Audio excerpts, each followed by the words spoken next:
খুবই গুরুত্বপূর্ণ আপডেট থাকছে আজকের এই ভিডিওতে।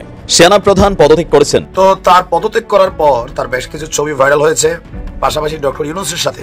এই তিন ব্যক্তি রাজনীতির মোড় ঘুরিয়ে দিচ্ছে।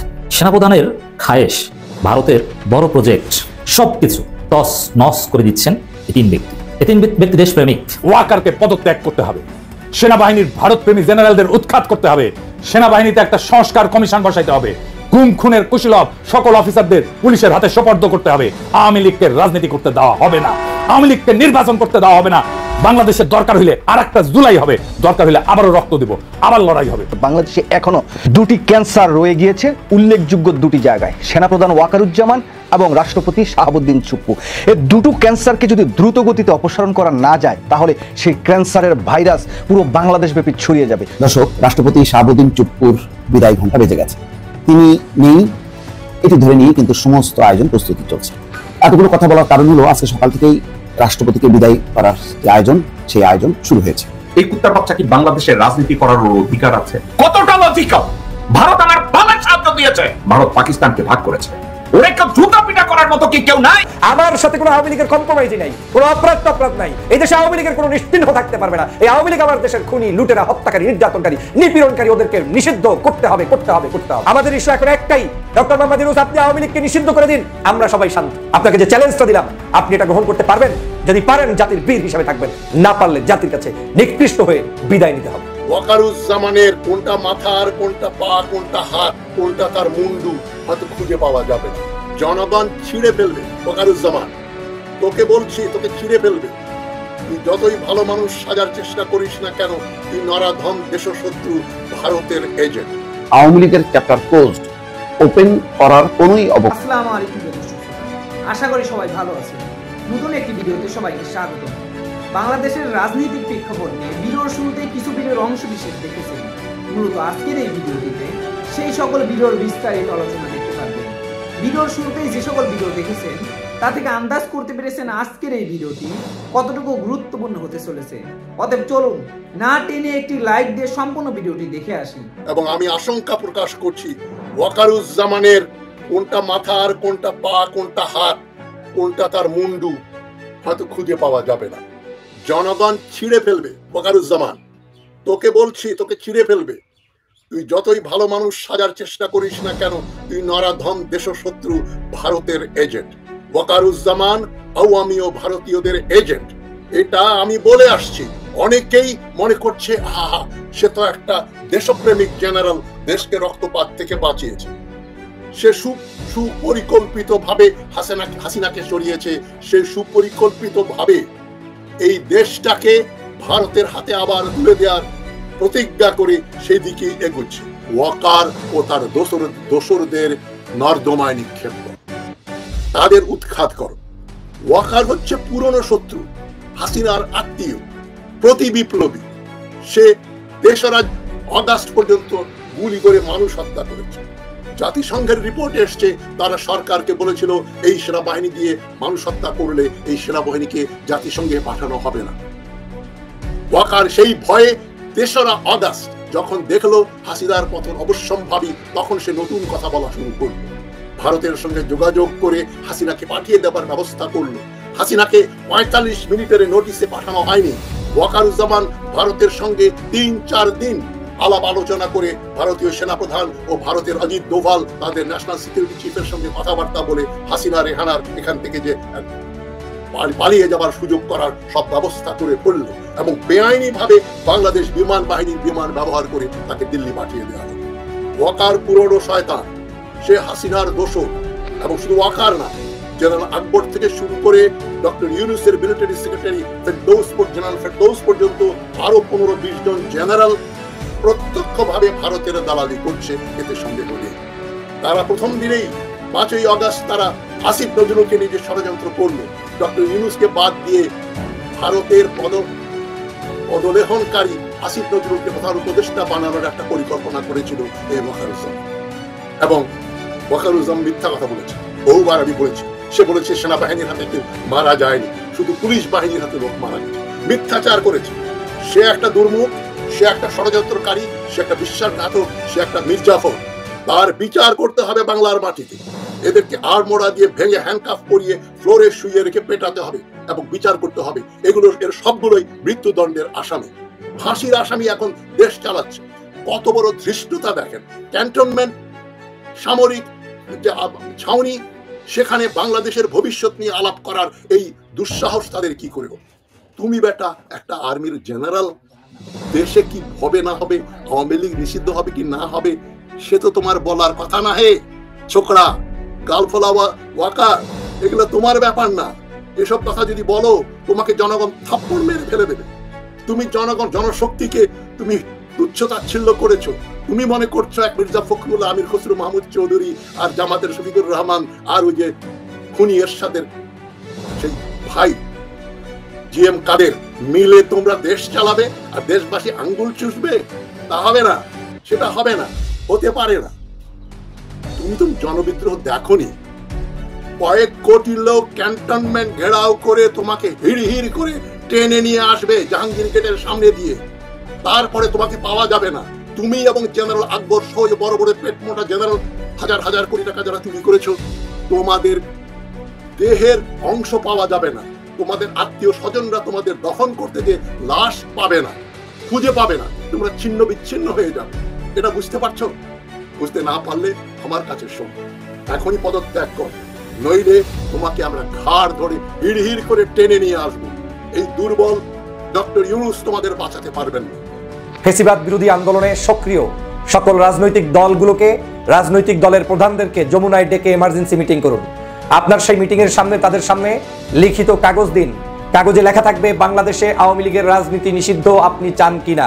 দলের নাম লিখুন, মতামত লিখুন, নিচে সিগনেচার করুন। আপনার ডাকে সাড়া দিয়ে বাংলাদেশের সকল রাজনৈতিক দল যখন উপস্থিত হবে, ওই পেপারটি তাদের হাতে বুঝিয়ে দিয়ে সাথে সাথে তাদের মতামত নিয়ে সেখানে যারা সিগনেচার করবে এই দলটি নিষিদ্ধের পক্ষে, তাদের ছবি জাতির কাছে প্রকাশ করুন। এই দল নিষিদ্ধ না চেয়ে যারা এই দলের পক্ষে দালালি করবে, ইনিয়ে বিনিয়ে বিভিন্নভাবে কথা বলবে কিংবা নির্বাচনে আনতে চাইবে ভিন্ন নামে, তাদের ছবিটাও জাতির কাছে প্রকাশ করুন। আপনি হিরো হয়ে যেতে পারবেন। বাংলাদেশের মানুষের কাছে সকল বিতর্কের অবসান করতে পারবেন। আপনি বিশ্বের বিভিন্ন দেশের কাছে জবাব দিতে পারবেন যে বাংলাদেশের সমগ্র রাজনৈতিক দল চেয়েছে যেই কাজটি আমার, সেই কাজের বিকল্প করার কোনো ওয়ে নেই। যদিও আপনাদেরকে বারবার বলেছি, 5ই আগস্টে আপনাদেরকে বাংলাদেশের জনগণ সিদ্ধান্ত দিয়ে দিয়েছে যে এই শেখ হাসিনা এবং ফ্যাসিবাদের পুনর্বাসন কোনোভাবে মেনে নিবে না। কিন্তু তারপরেও আপনারা ঘুরিয়ে ফুরিয়ে পেঁচিয়ে এই দলটাকে পুনর্বাসনের জন্য যে প্রচেষ্টা অব্যাহত রাখছেন, সেটাতে আপনি হালে পানি পাবেন না। বাংলাদেশে যদি কোনো রাজনৈতিক দল এই মুহূর্তে সিদ্ধান্তহীনতায় থাকে, ভুল করে, স্টেটমেন্ট রংলি দেয় এবং আওয়ামী লীগের পক্ষে কোনো অবস্থান গ্রহণ করে ইনিয়ে বিনিয়ে যে কোনো মূল্যে, তাদের অবস্থান বাংলাদেশে কিন্তু থাকবে না। কারণ বাংলাদেশে আওয়ামী লীগের অবস্থান যে পথে গিয়েছে, আওয়ামী লীগদের দোসরদের অবস্থানও সেই পথে যাবে। আমি ডক্টর মোহাম্মদ ইউনূস সাহেবকে এই কাজটি কেন করতে বলছি? আমি এজন্যই বলছি, আপনি একজন বড় খেলোয়াড়। আমি জানি আপনি একজন নোবেল লরিয়েট, আপনি বিশ্ববিখ্যাত ব্যক্তি, আপনি দেশি বিদেশি বিভিন্ন চক্রান্ত আপনি কিন্তু ধুলোয় মিশিয়ে দেওয়ার মতো যোগ্যতা, কৌশল, হেকমত আপনার জানা আছে। কিন্তু আপনি নিশ্চয়ই এখন যে সুযোগটা পেলেন, এই সুযোগ আর কোনোদিন আসবে না। আপনি যদি আজকের এই আওয়ামী লীগকে সমস্ত রাজনৈতিক দল ডেকে এনে নিষিদ্ধ না করেন, এই রাজনৈতিক দলগুলোই একটা সময় বলে ফেলবে যে বাংলাদেশে ডক্টর মোহাম্মদ ইউনূস চাইনি তাই নিষিদ্ধ হয়নি, ইউনূস সাহেবের সরকার চাইনি তাই নিষিদ্ধ হয়নি। আর আপনি যদি সত্যিকার অর্থে বাঘের বাচ্চা হয়ে থাকেন, আপনি এই মানুষগুলোকে ডেকে এনে তাদেরকে প্রশ্নের মধ্যে সামনে ফেলে দেন। রাজনৈতিক দলগুলোকে ডেকে এনে ইন্টারভিউ নিয়ে নিন, তাদেরকে ডেকে এনে কাগজে বলতে বলুন যে কে কি চায়, কে কি চায় না। আজকে যদি আপনি তাদেরকে ডেকে এনে জাতির কাছে প্রকাশ করে দিতে পারেন, জাতি আপনাকে হিরো হিসেবে মেনে নিবে, সমাজের মানুষের কাছে আপনি সমাদৃত হবেন। আর যেই দলগুলো আমার বিশ্বাস এই আওয়ামী লীগকে পুনর্বাসন করতে চেষ্টা করবে, তারা ধূলিসাৎ হয়ে যাবে। আর যেই দল আওয়ামী লীগের বিপক্ষে থাকবে, আওয়ামী লীগকে পুনর্বাসন করবে না, তারাই আগামী রাজনীতিতে টিকে থাকবে। অতএব আমাদের পথ খোলা, পথ বেরি সহজ। এই সহজ কাজটা না করলে বাংলাদেশের জাতিগতভাবে, শ্রেণীগতভাবে, পেশাগতভাবে বিভিন্ন দল মত আদর্শের মানুষদের মধ্যে বিভিন্ন ধরনের মতানৈক্য তৈরি হবে। সেটা এক ধরনের গৃহযুদ্ধের দিকে ধাবিত হবে, যেটা বাংলাদেশের জন্য কোনোদিন কল্যাণকর নয়। বাংলাদেশের বিভিন্ন বাহিনী আমাদের দেশের সম্পদ, জাতির সম্পদ। আমাদের এই সরকার আজকে যদি অস্থিতিশীল পরিস্থিতি হয়, তাহলে এজন্য বিদেশিরা আজকের বিভিন্ন জায়গায় বসে নখ টাকাবে। আওয়ামী লীগ, শেখ হাসিনা পিছনে বসে নখ টাকাবে। তারা এখন চাচ্ছে বাংলাদেশে যে কোনো মূল্যে যদি একটি অস্থিতিশীল পরিবেশ তৈরি করা যায়, তাতেও তারা খুশি। আর এই বাংলাদেশে যদি কোনোভাবে যদি কারো পদত্যাগ করানো যায়, তাহলেও তারা খুশি। আর যদি বাংলাদেশে সেনা শাসন আনা যায়, তাতেও তারা খুশি। আর যদি বাংলাদেশে বিশৃঙ্খলা তৈরি করা যায়, তাতেও তারা খুশি। আর যদি বাংলাদেশে আপনার আমার মতামতকে উপেক্ষা করে আওয়ামী লীগকে পুনর্বাসন প্রক্রিয়ায় নতুন করে নির্বাচনে আনার সুযোগ করা হয়, সেটা সাবের চৌধুরীর নামে হোক আর আপনার কি বলে ওই যে অন্য আওয়ামী লীগের নেতাদের নামে হোক, সোহেল তাজের নামে হোক, তাতে আওয়ামী লীগের কোনো সমস্যা নেই। আওয়ামী লীগ চায় যে কোনো মূল্যে ফিরে আসতে। আর আমরা চাই আওয়ামী লীগ যে খুন করেছে, গুম করেছে, হত্যা করেছে, নির্যাতন করেছে, নিপীড়ন করেছে, 16 বছর পর্যন্ত মানুষের ভোটাধিকার হরণ করেছে, তার সাথে আমার কোনো কম্প্রোমাইজ নাই। আমার ইস্যু একটাই, আওয়ামী লীগকে নিষিদ্ধ করেন। আমি আপনার বাংলাদেশে গত 8 মাস যেভাবে আমরা শান্ত থেকেছি, সুন্দরভাবে থেকেছি, আপনাদেরকে সমর্থন করেছি, আমরা সেভাবেই করে যাব। কিন্তু আওয়ামী লীগকে নিষিদ্ধ না করলে আপনাদের বিরুদ্ধে যে জনগণ ফুঁসে উঠবে সেটা আপনি থামাবেন কেমনে? আপনাকে ভাবতে হবে, বাংলাদেশে আপনাকে বসিয়েছে এই দেশের মুক্তিযুদ্ধ যেটা সংগঠিত হয়েছে, এই যে 24-এর গণঅভ্যুত্থান এবং যুদ্ধ সংগঠিত হয়েছে, এই যুদ্ধে অংশগ্রহণকারী ব্যক্তিরাই আপনাদেরকে ক্ষমতার মসনদে বসিয়েছে। এই বাংলাদেশে ভাবলে হবে না যে বাংলাদেশ আপনি আমি কেউ স্বাধীন করে দিয়েছি। এই বাংলাদেশ সমস্ত জনগণ মিলে ঐক্যবদ্ধভাবে শেখ হাসিনাকে বিতাড়িত করে স্বাধীন করেছে। এর মানে এই নয় যে আপনাদেরকে বসানোর পরে আপনারা শেখ হাসিনার কাজই করে যাবেন। ডক্টর মোহাম্মদ ইউনূস সাহেব, বিশ্বাস করেন আপনি এই রোল প্লেটা করেন।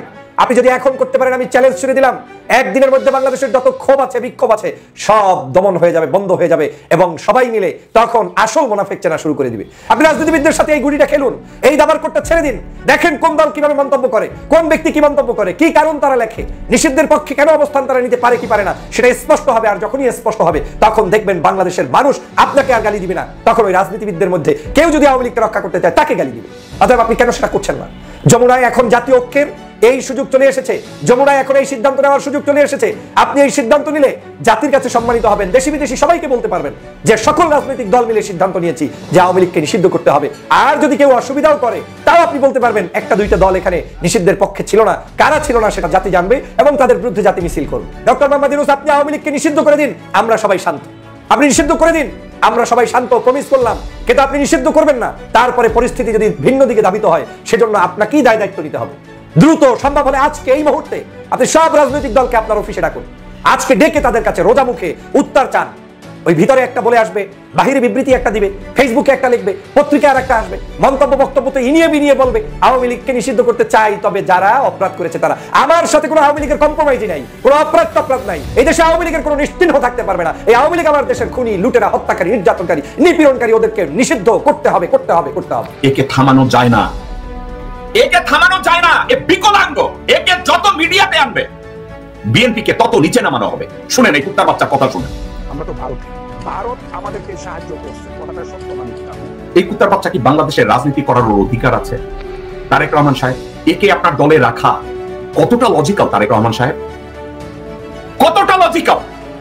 প্রতিটা দিন এই হুবড়ি, এই গাবর মুখ খোলে আর আপনার দলে লায়াবিলিটি আরো বেড়ে যায়। দর্শক বিন্দু, এই কুত্তার বাচ্চা যখন বলে আমরা সবাই ভারতীয়, শুয়ারের বাচ্চা তুই ভারতীয়, আমি বাংলাদেশী। শুয়ারের বাচ্চা তুই ভারতে গিয়ে মর, আমি বাংলাদেশী। ভারত আমার বাবার সাহায্য দিয়েছে, ভারত পাকিস্তানকে ভাগ করেছে। লাখ তোর উপরে ফজলো, তুই আমার বাবার বয়সী। ওরে তো জুতা পিটা করার মতো কি কেউ নাই কিশোরগঞ্জে বা কোনো জায়গায়?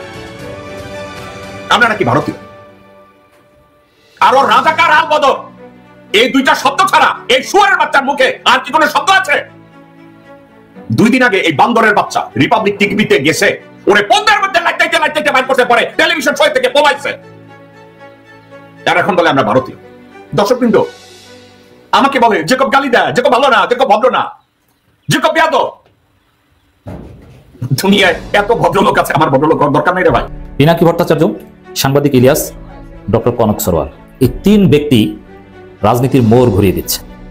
সেনাপ্রধানের খায়েশ ভারতের বড় প্রজেক্ট এবং ভারতের কাছে ছাত্র জনতারও অনেকে হয়তো বিক্রি হয়ে গিয়েছিল সেনাবাহিনীর কাছে, সবকিছু তস নস করে দিচ্ছেন এই 3 ব্যক্তি। এই 3 ব্যক্তি দেশপ্রেমিক। এই 3 ব্যক্তি আমাদের বিপ্লবকে রক্ষা করার নেতৃত্ব দিবেন।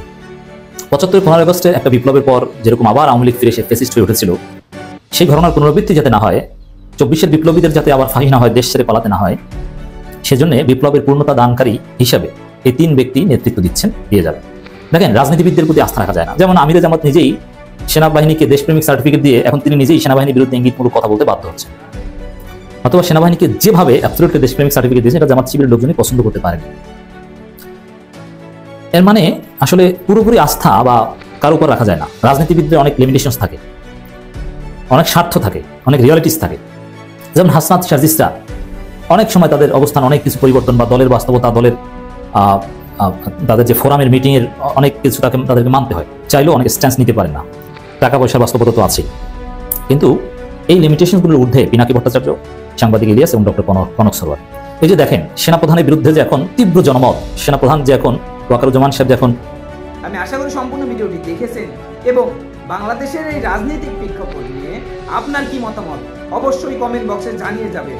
ভিডিওটি ভালো লেগে থাকলে শেয়ার করতে ভুলবেন না। আমাদের এই চ্যানেলে নতুন হয়ে থাকলে চ্যানেলটি সাবস্ক্রাইব করে চ্যানেলের পাশে থাকবেন। আর যারা ইতিমধ্যে চ্যানেলটি সাবস্ক্রাইব করেছেন তাদেরকে অসংখ্য ধন্যবাদ। দেখা হবে নতুন কোনো ভিডিও নিয়ে, ততক্ষণ সবাই সুস্থ থাকবেন। আল্লাহ হাফেজ।